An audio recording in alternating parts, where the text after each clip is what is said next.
Om Swastiastu. Yang terhormat Ibu Dr. Lucy Sri Musmini SEMSI AK sebagai pembimbing utama. Yang terhormat Bapak Igede Agus Pertama Yudantara SEMSA sebagai pembimbing pendamping.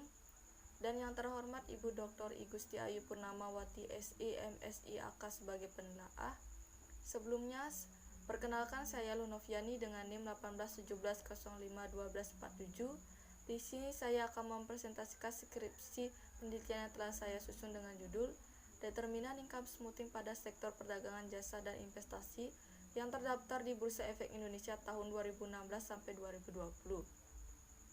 Langsung saja yang pertama yaitu latar belakang. Informasi laba seringkali menjadi pusat perhatian investor tanpa mempertimbangkan proses yang digunakan dalam memperoleh laba tersebut, sehingga memberikan kesempatan bagi manajer untuk melakukan manajemen laba. Dalam penggunaan laporan keuangan, terutama pada analisis keuangan, investor dan kreditor penting untuk mengetahui hal yang berkaitan pada manajemen laba yang bertujuan agar lebih berhati-hati dan bersikap kritis dalam menilai kualitas laporan keuangannya. Praktik manajemen laba merupakan suatu masalah yang sangat mengkhawatirkan selama beberapa periode belakangan ini. Salah satu manajemen laba yang sering digunakan manajemen untuk merekayasa keuangannya adalah income smoothing atau perataan laba. Income smoothing merupakan praktik yang digunakan manajemen baik secara artifisial maupun real yang bertujuan untuk mengurangi fluktuasi laba yang dilaporkan sehingga mencapai level yang stabil dari satu periode dengan periode sebelumnya. Hal ini menjadikan informasi yang disajikan penuh dengan manipulasi dan perusahaan tidak mengungkapkan kejadian yang sebenarnya, sehingga mengakibatkan informasi mengenai laba menjadi menyesatkan dalam pengambilan keputusan ke depannya. Kasus income smoothing masih banyak terjadi di berbagai perusahaan yang go public. Nah, salah satu kasus income smoothing yaitu pada PT Saratoga Investamas Daya Tbk. Pada semester pertama tahun 2016, Saratoga telah menerapkan pernyataan standar akuntansi keuangan atau PSAK 65, pengecualian konsolidasi dalam laporan kinerja keuangan perseroan. PSAK 65 baru tersebut memungkinkan Saratoga untuk menerapkan nilai wajar atas aset-aset investasinya. Karena perubahan ini diterapkan secara prospektif atau berlaku ke depan, metodologi penilaian wajar tersebut memberikan gambaran yang lebih jelas terhadap kinerja Saratoga sebagai perusahaan investasi aktif. Di mana Direktur Keuangan Saratoga Jeringo menambahkan perubahan dalam penyajian laporan keuangan ini atau dilakukan praktik income smoothing yaitu atas dasar pertimbangan yang matang untuk dapat menyajikan laporan keuangan yang telah lebih jelas dan akurat. Hal ini diharapkan akan memudahkan para pemegang saham atau kreditur dan para pelaku pasar modal untuk dapat mengambil keputusan investasi yang tepat. Selain itu, dilansir dari hpfinancial.co.id pada tahun 2018, PT Color Park Indonesia Tbk melaporkan kinerja yang kurang menggembirakan pada tahun 2018, di mana PT Color Park Indonesia Tbk mengalami penurunan laba menjadi 15,28 miliar hingga periode 30 September 2018 dari laba 34,05 miliar di periode sama tahun sebelumnya. Kemudian laba usaha turun karena beban operasi lainnya naik tahun sebelumnya. Laba sebelum pajak tercatat turun menjadi 20,22 miliar dari laba sebelum pajak sebesar 44,85 miliar tahun sebelumnya. Total aset perseroan mencapai 644,39 miliar hingga 30 September 2018 naik dari total aset sebesar 587,69 miliar hingga 31 Desember 2017. Nah, berdasarkan kasus yang terjadi pada perusahaan yang tertera membuktikan bahwa tindakan income smoothing masih banyak dilakukan oleh beberapa perusahaan seperti sektor perdagangan jasa dan investasi. Income smoothing dapat diukur dengan menggunakan indeks Eckle, yaitu membagi antara hasil koefisien variasi perubahan laba dengan koefisien variasi perubahan pendapatan. Oleh karena itu, penilaian terhadap perataan laba atau income smoothing sangat penting karena mengingat akibat yang ditimbulkan dapat merugikan para pihak yang berkepentingan terhadap laporan keuangan. Terdapat beberapa faktor yang mempengaruhi praktik perataan laba, diantaranya adalah cash holding, karakteristik perusahaan, dan kinerja keuangan. Cash holding merupakan sejumlah kas yang dipegang oleh perusahaan dengan tujuan untuk menjalankan berbagai kegiatan perusahaan. Cash holding memiliki hubungan yang cukup signifikan dan searah dengan perataan laba atau income smoothing, di mana semakin tinggi kepemilikan kas, atau kas yang ada dalam perusahaan, maka income smoothing akan semakin tinggi. Karakteristik perusahaan dapat diartikan sebagai ciri khas atau sifat yang melekat dalam suatu entitas usaha. Karakteristik perusahaan berkaitan dengan profil perusahaan yang cenderung mendukung bahwa industri high profile mengungkapkan informasi tentang tanggung jawab sosialnya lebih banyak daripada industri low profile. Karakteristik perusahaan yang diduga mempengaruhi perataan laba adalah ukuran perusahaan, di mana perusahaan besar mempunyai insentif yang cukup besar untuk melakukan perataan laba karena salah satu alasan utamanya adalah perusahaan harus mampu memenuhi ekspektasi dari investor atau pemegang sahamnya. Selain itu, semakin besar perusahaan, semakin banyak estimasi dan pilihan yang perlu diterapkan untuk tiap jenis aktivitas perusahaan yang semakin banyak. Ukuran perusahaan adalah suatu skala di mana dapat diklasifikasikan besar kecilnya perusahaan menurut berbagai cara, antara lain total activa, log size, nilai pasar saham, dan lain-lain. Kemudian kinerja keuangan merupakan suatu analisis yang dilakukan untuk melihat sejauh mana perusahaan telah melaksanakan aturan pelaksanaan keuangan secara baik dan benar, seperti dalam membuat suatu laporan keuangan yang telah memenuhi standar atau ketentuan dalam SAK atau GAAP dan lainnya. Kinerja keuangan dalam penelitian ini diukur dengan menggunakan salah satu rasio profitabilitas, yaitu return on equity atau ROE. Rasio return on equity merupakan suatu pengukuran dari penghasilan atau income yang tersedia bagi para pemilik perusahaan, baik itu pemegang saham biasa maupun pemegang saham preferen, atas modal atau ekuitas yang mereka investasikan di dalam perusahaan. Return on equity sangat menarik bagi pemegang saham maupun calon pemegang saham dan juga manajemen, karena rasio tersebut merupakan ukuran atau indikator penting. Artinya semakin tinggi rasio return on equity, semakin tinggi pula nilai perusahaan. Hal ini tentunya merupakan daya tarik bagi investor untuk menanamkan modalnya di perusahaan tersebut. Kemudian ada identifikasi masalah. Adapun identifikasi masalah dari latar belakang tersebut, yang pertama, untuk menarik perhatian investor, manajemen melakukan manipulasi laporan keuangan untuk menekan fluktuasi laba pada perusahaan melalui praktik perataan laba atau income smoothing, di mana bertujuan untuk menstabilkan laba sesuai dengan kepentingannya.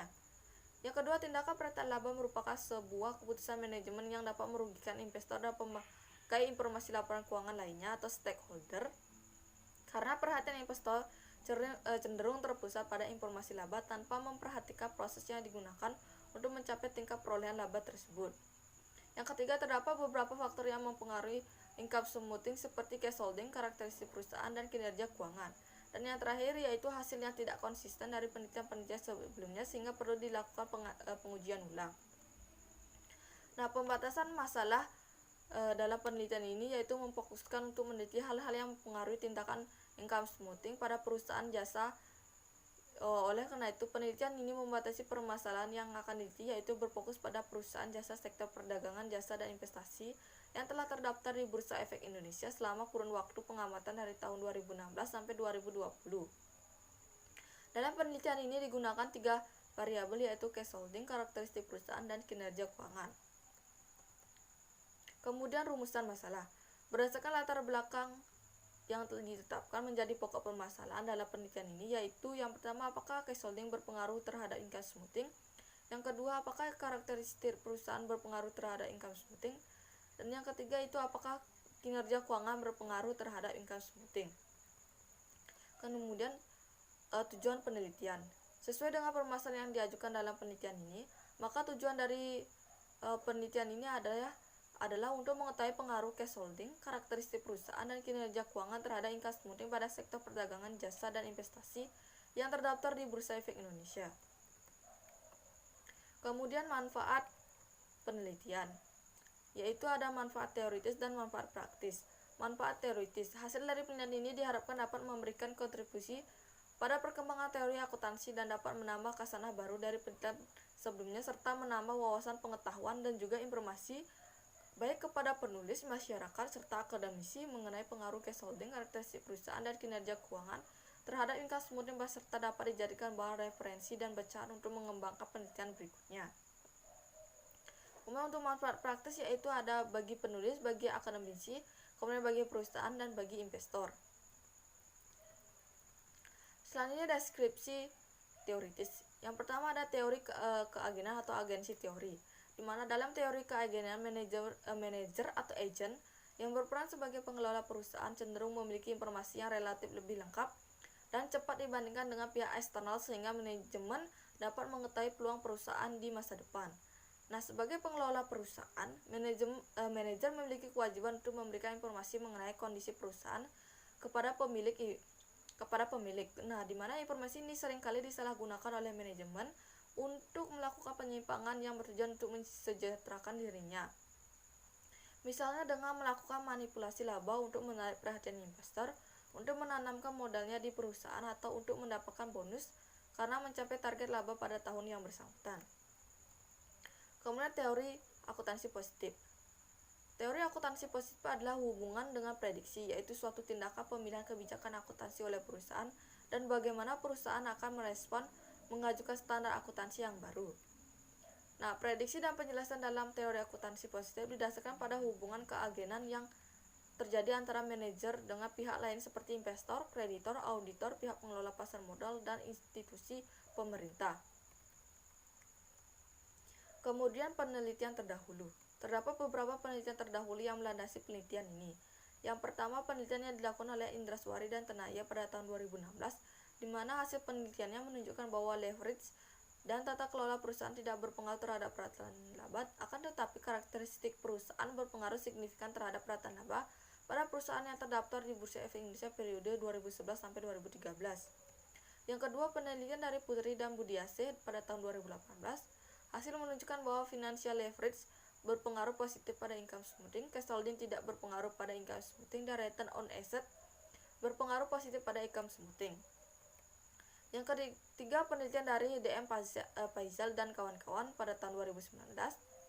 Hasil penelitian menunjukkan hanya cash holding memiliki pengaruh positif dan signifikan dan sesuai dengan teori tersebut berarti income smoothing yang dilakukan perusahaan. Yang keempat, penelitian dari Intan dan kawan-kawan pada tahun 2019. Hasil penelitian menunjukkan bahwa kinerja keuangan tidak berpengaruh signifikan terhadap income smoothing. Yang kelima, penelitian yang dilakukan oleh Nur Komariah pada tahun 2019. Berdasarkan hasil pengujian, diketahui bahwa variabel ukuran perusahaan, rasio profitabilitas, rasio leverage tidak berpengaruh, sedangkan net profit margin secara parsial mempengaruhi peraturan laba di Bursa Efek Indonesia pada tahun 2014 sampai 2017. Yang keenam, penelitian dari Inzani pada tahun 2019, di mana hasil penelitian analisis logistik menunjukkan bahwa return on equity dan operating profit margin berpengaruh positif dan signifikan terhadap peraturan laba. Dan yang terakhir yaitu penelitian dari Halawa dan kawan-kawan pada tahun 2020, di mana hasil penelitian menyatakan bahwa variabel Y yaitu income smoothing tidak memiliki pengaruh terhadap variabel X yaitu firm size. Kemudian variabel Y income smoothing tidak memiliki pengaruh terhadap variabel X2 yaitu return on equity. Kemudian ada kerangka berpikir. Dalam penelitian ini memakai variabel dependent dan variabel independent, di mana variabel dependent yang digunakan adalah peraturan laba dan income smoothing sebagai variabel Y, sedangkan variabel independent yang digunakan adalah cash holding sebagai X1, karakteristik perusahaan sebagai X2, dan kinerja keuangan sebagai X3. Sehingga kerangka berpikir yang disusun yaitu yang terlihat di slide. Kemudian hipotesis. Adapun hipotesis yang disusun yaitu yang pertama H1, cash holding berpengaruh positif terhadap income smoothing. Kemudian H2, karakteristik perusahaan berpengaruh positif terhadap income smoothing. Dan yang ketiga yaitu kinerja keuangan berpengaruh positif terhadap income smoothing. Kemudian rancangan penelitian. Rancangan penelitian ini digunakan untuk menjawab rumusan masalah yang telah disajikan dan diinterpretasikan. Selanjutnya langkah terakhir adalah penarikan kesimpulan. Kemudian populasi dan sampel penelitian. Populasi dalam penelitian ini adalah perusahaan jasa sektor perdagangan jasa dan investasi yang terdaftar di Bursa Efek Indonesia pada tahun 2016 sampai 2020, yaitu sebanyak 170 perusahaan. Kemudian teknik penarikan sampel dalam penelitian ini adalah dengan menggunakan metode purposive sampling, yaitu metode penentuan sampel penelitian dengan menggunakan berbagai kriteria yang ditetapkan berdasarkan kriteria yang memenuhi syarat.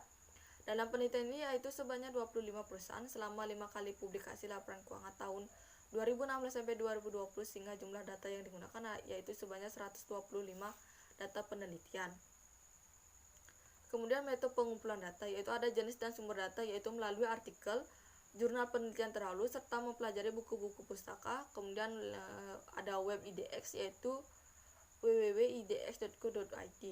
Kemudian metode studi pustaka yaitu ada dokumen-dokumen, buku, jurnal penelitian, tesis, skripsi atau bentuk lainnya. Selanjutnya definisi operasional variabel. Variabel dependen yang digunakan dalam penelitian ini ada perataan laba tingkat smoothing. Nah, praktik tingkat smoothing diuji dengan menggunakan indeks Ekel yaitu perbandingan koefisien variasi laba dan penjualan bersih. Kemudian variabel dependennya itu ada ketiga. Yang pertama, cash holding diukur dengan menggunakan cash to asset ratio yaitu dengan menjumlahkan cash dan setara cash dibagi dengan total aset atau aktiva. Kedua, karakteristik perusahaan diukur dengan faktor ukuran perusahaan yaitu dengan menggunakan total aset yang dimiliki perusahaan. Dan yang ketiga, kinerja keuangan diproyeksikan dengan menggunakan ROE yaitu dengan rumus laba setelah pajak dibagi dengan total ekuitas. Kemudian metode dan teknik analisis data. Pertama, uji statistik deskriptif yaitu digunakan untuk mendeskripsikan secara statistik variabel penelitian serta memberikan gambaran atau deskripsi suatu data. Kedua, uji multikolinearitas yaitu bertujuan untuk menguji apakah model regresi ditemukan adanya korelasi antar variabel independen. Ketiga, uji hipotesisnya itu dengan analisis regresi logistik, yaitu yang pertama menilai kelayakan model regresi, yang kedua menilai keseluruhan model, yang ketiga menguji koefisien determinasi, dan yang keempat menguji koefisien regresi. Selanjutnya yaitu ada hasil dan pembahasan dari penelitian yang dilakukan. Yang pertama ada gambaran umum subjek penelitian.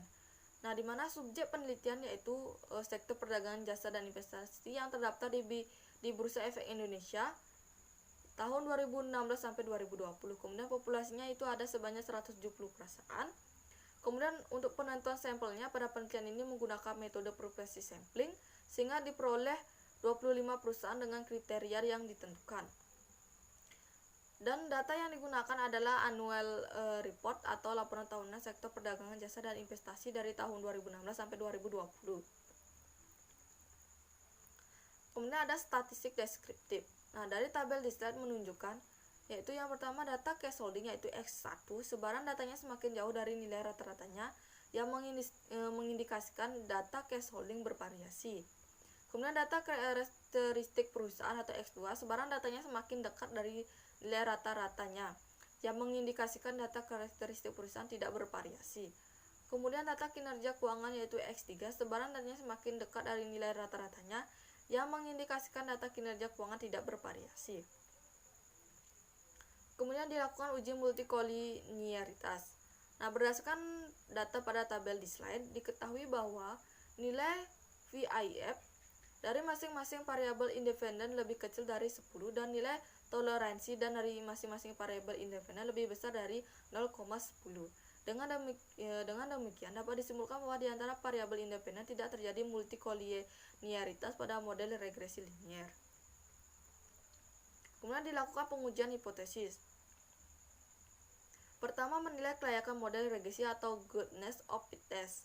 Nah, berdasarkan hasil pada tabel di slide, terlihat bahwa besarnya nilai statistik Hosmer and Lemaitre goodness of fit test sebesar 11,787 dengan probabilitas signifikansi 0,161 yang nilainya di atas 0,05. Karena angka probabilitas lebih besar dari 0,05 maka dari itu H0 diterima. Kemudian menilai keseluruhan model atau overall model fit test.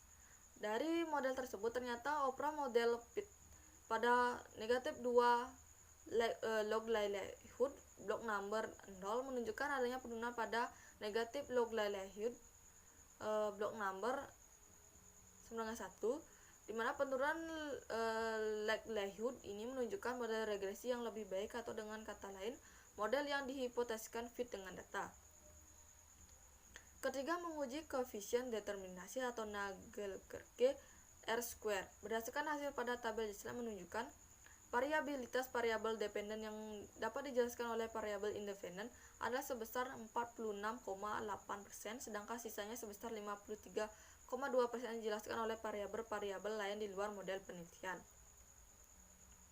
Kemudian menguji ketepatan prediksi. Kekuatan prediksi dari model regresi untuk memprediksi kemungkinan tidak melakukan income smoothing yaitu sebesar 76,9%.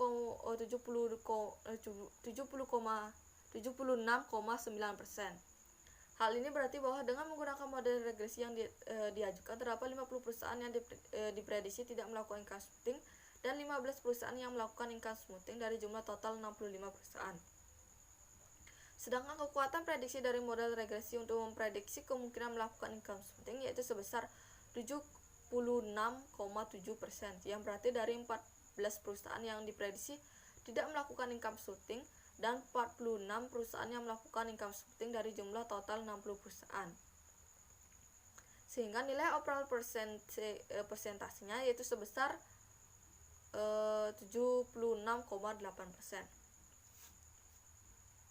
Kemudian hasil uji koefisien regresi dan hipotesis, yaitu yang pertama H1-nya itu pengaruh case holding terhadap income smoothing, di mana hasil pengujiannya itu hipotesis pertama menunjukkan bahwa case holding atau X1 memiliki nilai signifikansi sebesar 0,041, di mana nilai tersebut lebih kecil dari 0,05.